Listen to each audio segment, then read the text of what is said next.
ইন্না খলাকনাল ইনসানা মিন নুতফাতিন আমশাজিন নাবতালিহি ফাজআলনাহু সামিআন বাসীরা। নিশ্চয় আমি মানুষকে সৃষ্টি করেছি মিশ্র শুক্রবিন্দু থেকে, তাকে পরীক্ষা করার জন্য। এজন্য তাকে সৃষ্টি করেছি শ্রবণ শক্তি ও দৃষ্টিশক্তির অধিকারী। সূরা আদ-দাহর আয়াত নং 2। আমরা কথা বলবো ভ্রূণ তত্ত্ববিদ্যা নিয়ে। মানুষ কি থেকে সৃষ্টি, কোরআন ও বিজ্ঞান কি বলে। ধরেন, মানুষ আলাকা যুগের মতো বুঝতে হতে সৃষ্ট। কয়েক বছর আগে একদল আরব পণ্ডিত কোরআন হতে ভ্রূণ বিজ্ঞানের তত্ত্ব সংগ্রহ করেছিলেন। সেক্ষেত্রে তারা কোরআনের এই উপদেশকে দৃষ্টান্ত হিসেবে সামনে রেখেছেন। ফাসআলু আহলা যিকরি ইন কুনতুম লা তা'লামুন। অতএব জ্ঞানীদেরকে জিজ্ঞেস করো যদি তোমাদের জানা না থাকে। সূরা আম্বিয়া আয়াত নং 7। কোরআন থেকে ভ্রূণ সংক্রান্ত সকল তথ্যকে একত্রিত করে ইংরেজি অনুবাদ করার পর কানাডার টরন্টো বিশ্ববিদ্যালয়ের ভ্রূণ অধ্যাপক এবং অ্যানাটমি জীবদেহের গঠন সংক্রান্ত বিজ্ঞান বিভাগের চেয়ারম্যান প্রফেসর ডক্টর কেট মুরের নিকট উপস্থাপনা করা হয়। বর্তমান তিনি ভ্রূণ তথ্যবিদ্যার সর্বশ্রেষ্ঠ বিশেষজ্ঞদের অন্যতম। কোরআনে ভ্রূণ তত্ত্ব সম্পর্কে যেসব তথ্য প্রদান করা হয়েছে সেই সম্পর্কে তার মতামত প্রদান করতে অনুরোধ করা হয়। তার নিকট উপস্থাপিত কোরআনের আয়াতের অনুবাদগুলো সতর্কতার সাথে যাচাই করার পর ডক্টর মুর বলেন যে ভ্রূণ তত্ত্বের সম্পর্কে কোরআনের উল্লেখিত অধিকাংশ তথ্য ভ্রূণ তথ্যের আধুনিক আবিষ্কারের সাথে সম্পূর্ণ মিলে যায় এবং কোনো ক্রমেই এগুলোর মধ্যে পার্থক্য সূচিত হয় না। তিনি আরও বলেন যে কিছু আয়াত রয়েছে যার বৈজ্ঞানিক সত্যতা সম্পর্কে তিনি মন্তব্য করতে পারেন না। সেগুলো সত্য না মিথ্যা তাও তিনি বলতে পারেননি, কারণ ওই আয়াতগুলোতে বর্ণিত তথ্যসমূহ সম্পর্কে তিনি নিজেই জ্ঞাত নন। আধুনিক ভ্রূণ তথ্যবিদ্যায় বা লেখার সেগুলোর কোনো বর্ণনা পাওয়া যায় না। ওই ধরনের একটি আয়াত হলো ইকরা বিসমি রাব্বিকাল্লাযী খলাকাল ইনসানা মিন আলাক। পাঠ করুন আপনার পালনকর্তার নামে, যিনি সৃষ্টি করেছেন মানুষকে জমাট রক্ত থেকে। সূরা আলাক আয়াত নং 1-2। ধরুন, আরবি শব্দ আলাক, এর অর্থ জমাট রক্ত। এর অন্য অর্থ হলো দৃঢ়ভাবে আটকে থাকে এমন আঠালো জিনিস, যেমন যোগ কামড় দিয়ে আটকে থাকে। ডক্টর কেতমুর জানতেন না যে প্রাথমিক পর্যায়ে একটি ভ্রূণকে যোগের মতো দেখায় কিনা। একটি অত্যন্ত শক্তিশালী অনুবীক্ষণ যন্ত্রের মাধ্যমে তিনি ভ্রূণকে প্রাথমিক অবস্থা যাচাই করতে গবেষণা শুরু করেন এবং প্রাথমিক দশায় ভ্রূণের আকৃতির সাথে একটি যোগের আকৃতিকে তুলনা করেন। তিনি এই দুটোর মধ্যে অদ্ভুত মিল দেখে অভিভূত হয়ে যান। একইভাবে ভ্রূণ তথ্য সম্পর্কে তার অজানা অনেক জ্ঞান তিনি কোরআন থেকে লাভ করেন। ডক্টর কিটমুর কোরআন ও হাদিসের ভ্রূণ তথ্য সম্পর্কিত 80টারও মতো প্রশ্নের জবাব দেন। তিনি বলেন, ভ্রূণ সংক্রান্ত বিজ্ঞানের সর্বশেষ আবিষ্কারের সাথে সর্বশেষ আবিষ্কৃত তথ্যের পূর্ণ মিল রয়েছে। প্রফেসর মুর বলেন, আমাকে যদি আজ থেকে 30 বা 40 বছর পূর্বে সকল প্রশ্ন বা জিজ্ঞেস করা হতো, তাহলে বৈজ্ঞানিক আবিষ্কারের অভাবে আমি সেইগুলোর অর্ধেকের উত্তর দিতে পারতাম না। ডক্টর কেতমুর ইতিপূর্বে দ্য ডেভেলপিং হিউম্যান নামক একটি বই লিখেছিলেন।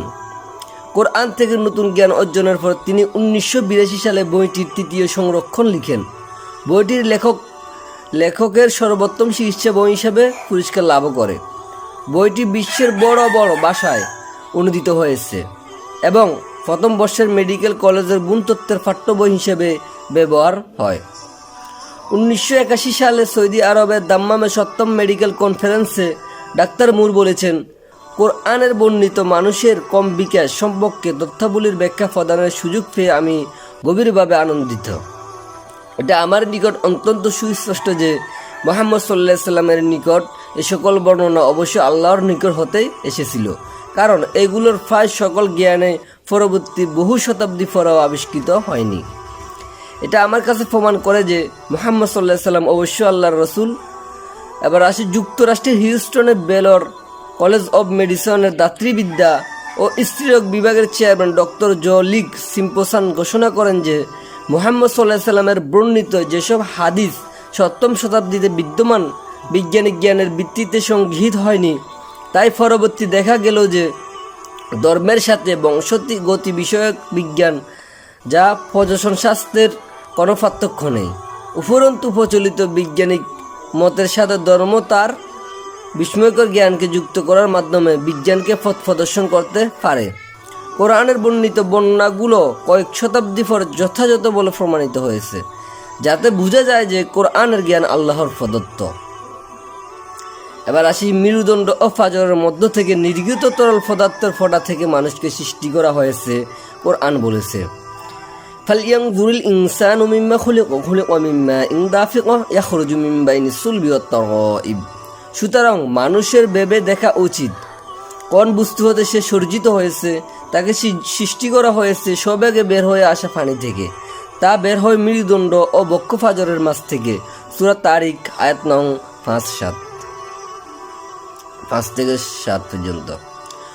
জন্মপূর্ব অবস্থায় বিকাশের স্তরে পুরুষ ও স্ত্রীর জননেন্দ্রিয়গুলো, যেমন পুরুষের অন্ডকোষ ও নারীর ডিম্বাশয় কিডনির কাছে মেরুদণ্ড স্তম্ভ এবং 1100 ও 1200 বক্ষ ফাজরের হাড়ের মাঝে বিকশিত হওয়া শুরু করে।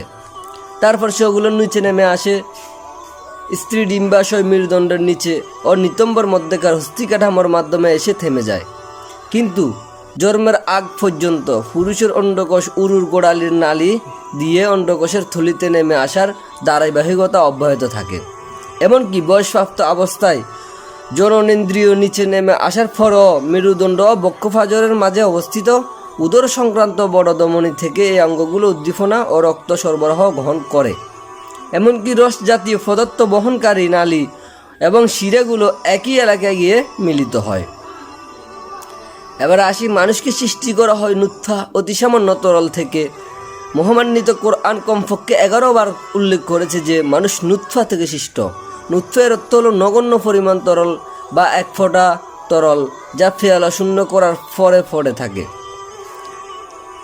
সম্প্রতি বিজ্ঞান দৃঢ়ভাবে প্রতিপন্ন করেছে যে একটি ডিম্বাণুকে নিষিক্ত করার জন্য গড়ে 30 লক্ষ শুক্রাণু হতে একটি মাত্র শুক্রাণুর প্রয়োজন। অর্থাৎ নিষিক্তকরণের জন্য শুধু নির্গত শুক্রকীটের 1 অথবা 3 মিলিয়ন ভাগ অথবা 0.00003% শুক্রাণুর প্রয়োজন। মানুষ সৃষ্টি হয় সুলালাহ তরল পদার্থের নির্যাস থেকে। কোরআন আবার বলে, তুম্মা জাআলা নাসলাহু মিন সুলালাতিন মিন মাইন মাহিন। এতপর তিনি তার বংশধর সৃষ্টি করেছেন তুচ্ছ পানির নির্যাস থেকে। সূরা সাজদা আয়াত নং 8। আমরা বুঝতে পারি আরবি শব্দ সুলালা মানে তার পদার্থের নির্যাস ও অবিভক্ত কোনো বস্তুর সর্বোত্তম অংশ। আমরা এখন জানতে পেরেছি যে পুরুষের দেহে তৈরি কয়েক মিলিয়ন শুক্রাণু থেকে ডিম্বাণুতে প্রবেশকারী একটিমাত্র শুক্রাণুই নিষেক ক্রিয়া সম্পাদনের জন্য আবশ্যক। কয়েক মিলিয়নের মধ্যে থেকে এই একটিমাত্র শুক্রকীটকে কোরআন সুলালা বলে উল্লেখ করেছে। বর্তমানে আমরা এটাও জেনেছি যে স্ত্রী কর্তৃক উৎপাদিত হাজার হাজার ডিম্বাণুর মধ্যে হতে মাত্র একটি ডিম্বাণু নিষিক্ত হয়ে থাকে। হাজার হাজার ডিম্বাণু থেকে কেবল একটি ডিম্বাণুকে সুলালা নামে কোরআন উল্লেখ করেছে। তরল পদার্থ থেকে সুষমভাবে বের করে আনার অর্থেও সুলালা শব্দটি ব্যবহার হয়। তরল পদার্থ দ্বারা জনকোষ ধারণকারী নারী ও পুরুষের ডিম্বাণু সংক্রান্ত তরল পদার্থকে বোঝায়। ডিম্বাণু ও শুক্রাণু উভয়কে নিষিক্তকরণের প্রক্রিয়ার সুষমভাবে তাদের নিজস্ব পরিমৌসল থেকে বের হয়ে আনা হয়। মানুষকে নুতফাতুন আমশাজ মিশ্রিত তরল পদার্থ থেকে সৃষ্টি করা হয়েছে। কোরআন বলে, লক্ষ্য করা যাক আয়াতটি, ইন্না খলাকনাল ইনসানা মিন নুতফাতিন আমশাজ। আমি মানুষকে সৃষ্টি করেছি মিশ্র শুক্রবিন্দু থেকে। সূরা আদ-দাহর আয়াত নং 2। নুতফাতান আমশাজ এর অর্থ মিশ্রিত তরল পদার্থ। কোরআনে কতিপয় মুসাফিরদের মতে মিশ্রিত তরল পদার্থ বলতে পুরুষলিঙ্গ ও স্ত্রীলিঙ্গ জাতীয় দ্বারক বা তরল পদার্থকে বোঝায়। নারী ও পুরুষের ডিম্বাণু ও শুক্রাণু মিশ্রিত হওয়ার পরেও ভ্রূণ নুতফা আকারে অবস্থান করে। মিশ্রিত তরল পদার্থ শুক্রাণু জাতীয় তরল পদার্থকেও বোঝানো হতে পারে, যা বিভিন্ন লালা গ্রন্থির নিঃসারিত রস থেকে তৈরি হয়। নুতফাতুন আমশাজ এর অর্থ দাঁড়ায় নারী ও পুরুষের ডিম্বাণু ও শুক্রাণু এবং এগুলোর চতুর্পাশের তরল পদার্থের কিছু অংশ। এবার আসি, লিঙ্গ নির্ধারণ করে কার উপর, পুরুষ না নারী? ভ্রূণের লিঙ্গ নির্ধারণ করা হয় শুক্রাণুর প্রকৃতির দ্বারা, ডিম্বাণুর প্রকৃতির দ্বারা নয়। একটি শিশু নারী বা নর বা নারী নির্ভর করে 22তম ক্রোমোজোম, যথাক্রমে XX না XY তার উপর। প্রধানত লিঙ্গ নির্ধারণ করার কাজটি হয়ে থাকে নিষিক্তকরণের সময় এবং এটা নির্ভর করে ডিম্বাণুকে শুক্রাণুর কোনো প্রকার লিঙ্গ ক্রোমোজোম নিষিক্ত করে তার উপর। যদি এটা এক্স বহনকারী শুক্রাণু হয় যা ডিম্বাণুকে নিষিক্ত করে, তাহলে ভ্রূণ হবে স্ত্রীলিঙ্গ। যদি এটা ওয়াই বহনকারী শুক্রাণু হয় তাহলে ভ্রূণ হবে পুরুষলিঙ্গ। কোরআন বলে ও আন্নাহু খলাকাজ যাওজাইনিজ যাকার ওয়াল উনসা মিন নুতফাতিন ইযা তুমলা, নিশ্চয় তিনি সৃষ্টি করেন যুগল পুরুষ ও নারী এক বিন্দু থেকে যখন হেস্তালিত করা হয়। সূরা নাজম আয়াত নং 45-46। আরবি শব্দ নুতফাত অর্থ সামান্য পরিমাণ তরল পদার্থ, তুমনা অর্থ হেস্তালিত বা নির্গত। সেহেতু নুতফা দ্বারা শুক্রাণুকে বোঝানো হয়, কারণ শুক্রকীটে হেস্তালিত হয়।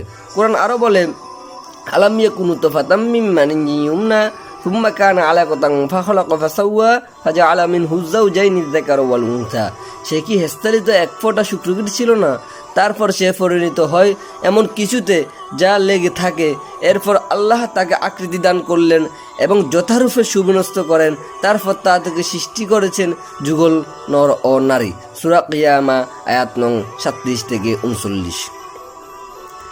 এখানে পুরোরাই নুতফাতা মিন মানিন শব্দ দ্বারা লিঙ্গের ভ্রূণের লিঙ্গ নির্ধারণের জন্য সাহায্যকারী হিসেবে পুরুষের নিকট থেকে আসা খুবই অল্প পরিমাণ শুক্রকীটকে বোঝানো হয়েছে। বাংলাদেশের শাশুড়িরা ছেলে সন্তান কামনা করে, যদি নাতনি সন্তান হয় তাহলে তারা পুত্রবধূকে দোষারোপ করে। যদি তারা জানতো যে নারীর ডিম্বাণুর প্রকৃতি নয় বরং পুরুষের শুক্রকীটের প্রকৃতি লিঙ্গ নির্ধারণের জন্য দায়ী, তাই কন্যা সন্তান প্রসবের জন্য পুত্রবধূর দোষারোপ করার উচিত নয়। গর্ভের সন্তান ছেলে না শিশু না মেয়ে শিশু হওয়ার জন্য একমাত্র পিতাই দায়ী। গর্ভের সন্তান ছেলে শিশু না হয়ে মেয়ে শিশু হওয়ার জন্য একমাত্র পিতাই দায়ী। বিষয়টি বুঝতে পেরেছেন? নারীর ডিম্বাণুর তেজ জোড়া কমজমে নেগেটিভ, কিন্তু পুরুষের তেজ জোড়া কমজমের মধ্যে কিছু নেগেটিভ কিছু পজিটিভ। এই কারণে কোরআন ও বিজ্ঞান উভয় পুরুষের শুক্রকীটকে একমাত্র লিঙ্গ নির্ধারণের জন্য দায়ী হিসেবে উল্লেখ করেছে।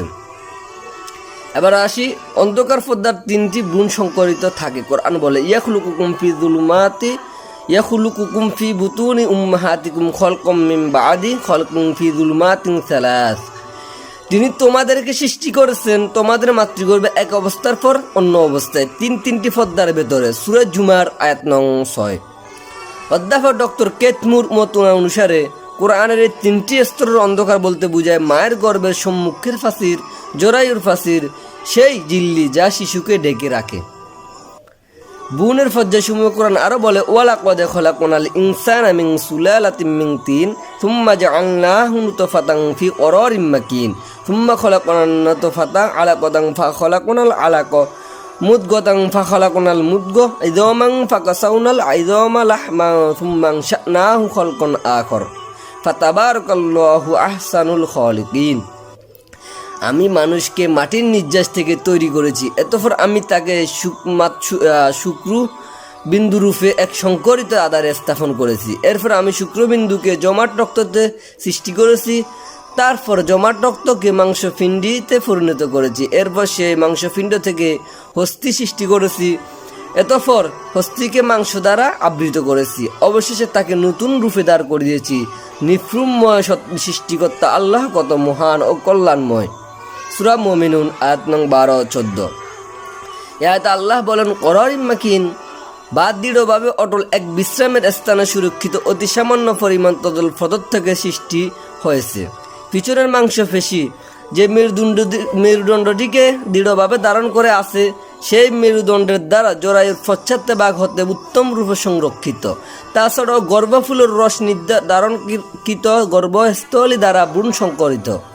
সুতরাং ভ্রূণের একটি সুরক্ষিত নিরাপদ অবস্থান রয়েছে। এ অল্প পরিমাণ তরল আলাগ এ পরিণত হয়। এর অর্থ হলো যা আটকে থাকে। এটার আরেক অর্থ হলো যোগ সদৃশ্য বস্তু।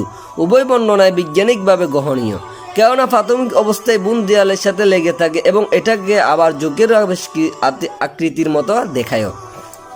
তাছাড়া এটি যোগের রক্ত শোষকের মতো আচরণ করে।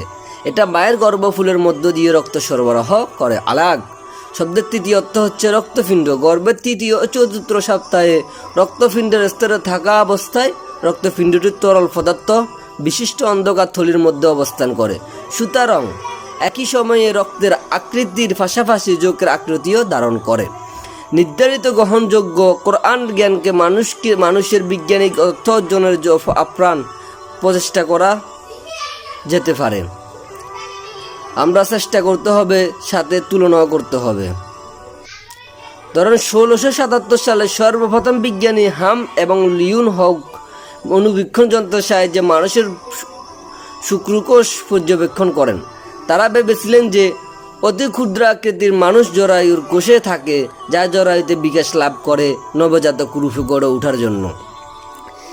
এটি দ্য প্রিপারেশন থিওরি বা ছিদ্রকরণ তত্ত্ব নামে পরিচিত ছিল। যখন বিজ্ঞানীরা আবিষ্কার করলেন যে শুক্রাণুর চেয়ে ডিম্বাণু বড়, তখন ডিগ্রাফের মতো বিজ্ঞানী সহ অন্যান্য বিজ্ঞানী চিন্তা করলেন ডিম্বাণুর মধ্যে ক্ষুদ্র আকৃতির বুন বিকশিত হয়। পরবর্তী 18 শতাব্দীতে বিজ্ঞানী মাউফারটুস মাতা পিতার দ্বৈত উত্তরাধিকার তথ্য ব্যাপকভাবে প্রচার করেন। আলাক রূপান্তরিত হয় মুদ্গা, অর্থ হচ্ছে যা চিবানো বা দাঁত দিয়ে এমন আঠালো এবং ছোট যা গামের মতো মুখ দিয়ে যেতে পারে। এই উভয় ব্যাখ্যা বৈজ্ঞানিকভাবে সঠিক প্রমাণিত হয়েছে। অধ্যাপক ডক্টর কেট মুর একটি প্লাস্টার মিল নিয়ে এটিকে বুনের প্রাথমিক স্তরের মতো তৈরি করেন। দাঁত দিয়ে চিবিয়ে মুদ্গা পরিণত করতে চেষ্টা করেন। তিনি এই প্রতিক্রিয়াকে বুনের প্রাথমিক স্তরের চিত্রের সাথে তুলনা করেন। তিনি আরও চিবানো প্লাস্টার শিলে দাঁতের দাগ এর মতো সাদৃশ্যপূর্ণ, আর এটাই হলো মেরুদণ্ডের প্রাথমিক গঠন। মুদ্গা পরিণত হয় ইদম বা হাড়গুলোকে একখণ্ড বা মাংসপেশি লাহমে ফুরানো হয়। এরপর আল্লাহ একে তৈরি করেন ভিন্ন সৃষ্টিতে। অধ্যাপক মার্শাল জনসন হলেন যুক্তরাষ্ট্রের অন্যতম নেতৃত্বস্থানীয় বিজ্ঞানী এবং ইনস্টিটিউটের সম্মানিত পরিচালক এবং জীবদেহের গঠন সংক্রান্ত বিজ্ঞান বিভাগের প্রধান। তার নিকট বুন সংক্রান্ত কোরআনের আয়াতের এই বুনতাত্ত্বিক পর্যায়গুলো সম্পর্কে কোরআনের আয়াতগুলি সমকালীন কোনো মত হতে পারে না। তিনি আরও বলেন, সম্ভবত মুহাম্মদ সাল্লাল্লাহু আলাইহি সাল্লামের একটি শক্তিশালী অণুবীক্ষণ যন্ত্র ছিল। যখন তাকে স্মরণ করিয়ে দেওয়া হলো যে কোরআন 1400 বছর আগে অবতীর্ণ হয়েছে আর অণুবীক্ষণ যন্ত্র আবিষ্কার হয়েছে নবী মুহাম্মদ সাল্লাল্লাহু আলাইহি সাল্লামের বহু শতাব্দী পর, তখন তিনি হাসেন এবং স্বীকার করেন যে প্রথম আবিষ্কৃত অণুবীক্ষণ যন্ত্র কোনো ক্ষুদ্র জিনিসকে 10 গুণের বেশি বড় করে দেখাতে পারে না এবং পরিষ্কার ছবিও দেখাতে পারত না। তারপর তিনি বলেন, মুহাম্মদ সাল্লাল্লাহু আলাইহি সাল্লাম যখন কোরআন পাঠ করেন তখন তার উপর ঐশী বাণী নাজির হওয়ার বিষয়ে কোনো বিরোধ দেখি না। ডক্টর কেট মুরের মতে বিশ্বজুড়ে গৃহীত আধুনিক কালের বুন বিষয়ক উন্নয়নের স্তর সহজবোধগম্য নয়, কারণ এতে স্তরগুলোতে সংখ্যাগতভাবে চিহ্নিত করা হয়েছে, যেমন প্রথম স্তর, দ্বিতীয় স্তর ইত্যাদি। পক্ষান্তরে তিনি স্তরগুলো বুন অতিক্রম করে তার শ্রেণী বিভাগ কোরআনের বর্ণনা অনুসারে পার্থক্য সূচক এবং সহজে এগুলোর আকার প্রকৃতি চিহ্নিত করা যায়। এগুলো জন্মপূর্ব বিভিন্ন স্তরের উপর ভিত্তিশীল ও বোধগম্য এবং বাস্তব বৈজ্ঞানিক ও সাবলীল বর্ণনার ধারণকারী। কোরআনের আয়াতগুলোতে মানুষের বুন বিকাশের স্তরগুলো বর্ণিত হয়েছে। আলাম ইয়াকুনু তুফাতাম মিন মানিয়্যিন ইউমনা সুম্মা কানা আলাকাতান ফাখলাকা ফাসাওয়া ফাজআলা মিনহু যাওজাইনি আয-যাকারা ওয়াল উনসা। সে কি হেস্তালিত বীর্য ছিল না? এরপর সে ছিল রক্তপিণ্ড। তারপর আল্লাহ তাকে সৃষ্টি করেছেন এবং সুবিন্যস্ত করেছেন। তারপর তা থেকে সৃষ্টি করেছেন যুগল নর ও নারী। সূরা কিয়ামা আয়াত 37 থেকে 39। আয়াতে বলে, আল্লাযী খলাকাকা ফাসাওয়াকা ফাআদালাক ফি আইয়ি সূরাতিন মা শাআ রাক্কাবাক। যিনি তোমাকে সৃষ্টি করেছেন, অতঃপর তোমাকে সুবিন্যস্ত করেছেন এবং সুষম করেছেন। তিনি তোমাকে তার ইচ্ছে মতো আকৃতিতে গঠন করেছেন। সূরা ইনফিতার আয়াত নং 7-8। বুন আংশিক গঠিত এবং না আংশিক গঠিত। মুদ্গা অবস্থায় যদি ভ্রূণের ছেদন এবং অভ্যন্তরীণ কোনো অঙ্গকে কর্তন করা হয় তাহলে দেখা যাবে যে এর অধিকাংশই গঠিত, কিন্তু অন্যান্য কিছু অংশ পুরোপুরি গঠিত হয়নি। অধ্যাপক জনসনের মতে ভ্রূণকে যদি আমরা একটি পূর্ণ সৃষ্টি হিসেবে বর্ণনা করি তাহলে আমরা ওই অংশটিকে বর্ণনা করেছি যা ইতিমধ্যে সৃষ্টি হয়ে গেছে, আর যদি আমরা একে অপূর্ব সৃষ্টি হিসেবে বর্ণনা করি তাহলে যে অংশ এখনো পর্যন্ত সৃষ্টি করা হয়নি ওই অংশের বর্ণনাই করছে। সুতরাং ভ্রূণ কি পূর্ণ সৃষ্টি না অপূর্ণ সৃষ্টি, এক্ষেত্রে কোরআনের বর্ণনা উপেক্ষা করে। ভ্রূণের উৎপত্তির স্তর সম্পর্কে কোরআনের সম্পর্কে আরও উত্তম বর্ণনা দেয়। যেমন কোরআনের আয়াতে আংশিক গঠিত আছে এবং আংশিক গঠিত হয়নি বলে বর্ণনা করা হয়েছে। কোরআন বলে খলাকনাকুম মিন তুরাবিন সুম্মা মিন নুতফাতিন সুম্মা মিন আলাকাতিন সুম্মা মিন মুদগাতিন মুখাল্লাকাতিন ওয়া গায়রি মুখাল্লাকাতিন লিনুবাইয়িনা লাকুম। আমি তোমাদেরকে মাটি থেকে সৃষ্টি করেছি, এরপর বীর্য থেকে, এরপর জমাট রক্ত থেকে, এরপর পূর্ণ আকৃতি বিশিষ্ট ও অপূর্ণ আকৃতি বিশিষ্ট মাংসপিণ্ড থেকে তোমাদের কাছে ব্যক্ত করার জন্য। সূরা হাজ আয়াত নং 6। বৈজ্ঞানিকভাবে আমরা জানি যে বিকাশের প্রাথমিক স্তর কিছু পদার্থমূলক কোষ এবং কিছু অপদার্থমূলক কোষ থাকে, অর্থাৎ কিছু অঙ্গ গঠিত এবং কিছু অঙ্গ এখনো গঠিত হয়নি। এবার আসে শ্রবণ ও দৃষ্টিশক্তির অনুভূতি। কোরআন ও বিজ্ঞান। বিকাশবান মানব ভ্রূণের সর্বপ্রথম শ্রবণেন্দ্রিয়ের উদ্ভব ঘটে ভ্রূণের 28তম সপ্তাহের পর। 28তম সপ্তাহের পর হতে শব্দ শুনতে পায়। পরবর্তীতে দর্শন ইন্দ্রিয় বিকাশ লাভ করে এবং 28তম সপ্তাহ পরে রেটিনা বা অক্ষিপট আলোর প্রতি সংবেদনশীল হয়। ভ্রূণ ইন্দ্রিয়ের বিকাশ সম্পর্কিত কোরআনের আয়াত লক্ষ্য করা যাক। ওয়াজআলা লাকুমুস সামআ ওয়াল আবসার ওয়াল আফইদা, আর তোমাদেরকে কান, চোখ ও অন্তর প্রদান করেন। আল্লাহ, সূরা সাজদা আয়াত নং 9। অন্য আয়াতে বলে ওয়াহুয়াল্লাযী আনশাআ লাকুমুস সামআ ওয়াল আবসার ওয়াল আফইদা মা তাশকুরুন আফিদা কলিলাম মা তাশকুরুন। তিনি তোমাদের কান, চোখ ও অন্তরকরণ সৃষ্টি করেছেন, তোমরা অতি অল্পই কৃতজ্ঞতা প্রকাশ করে থাকো। সূরা মুমিনুন আয়াত নং 78। ইন্না খলাকনাল ইনসানা মিন নুতফাতিন আমশাজিন নাবতালিহি ফাজআলনাহু সামিআন বাসীরা। নিশ্চয় আমি মানুষকে সৃষ্টি করেছি মিশ্র শুক্রবিন্দু থেকে, তাকে পরীক্ষা করার জন্য। এজন্য তাকে সৃষ্টি করেছি শ্রবণ শক্তি ও দৃষ্টিশক্তির অধিকারী। সূরা আদ-দাহর আয়াত নং 2। এই সকল আয়াতে দৃষ্টিশক্তির পূর্বে শ্রবণ শক্তির কথা আল্লাহ উল্লেখ করেছে। এভাবে আধুনিক ভ্রূণ বিজ্ঞানের আবিষ্কারের সাথে কোরআনের বর্ণনা পরিপূর্ণভাবে সামঞ্জস্যপূর্ণ মিলে যায়। তাহলে আমাদের ভ্রূণ তথ্য নিয়ে কোরআন ও বিজ্ঞান কি বলে বিস্তারিত বিষয় সম্পর্কে আপনারা বুঝতে চেষ্টা করেছেন। আমাদের কমেন্ট বক্সে আমাদের জানাতে পারেন। পরের ভিডিও থাকবে আঙ্গুলের ছাপ সাধারণ বিজ্ঞান নিয়ে। ইনশাআল্লাহ দেখা হবে পরের ভিডিওতে।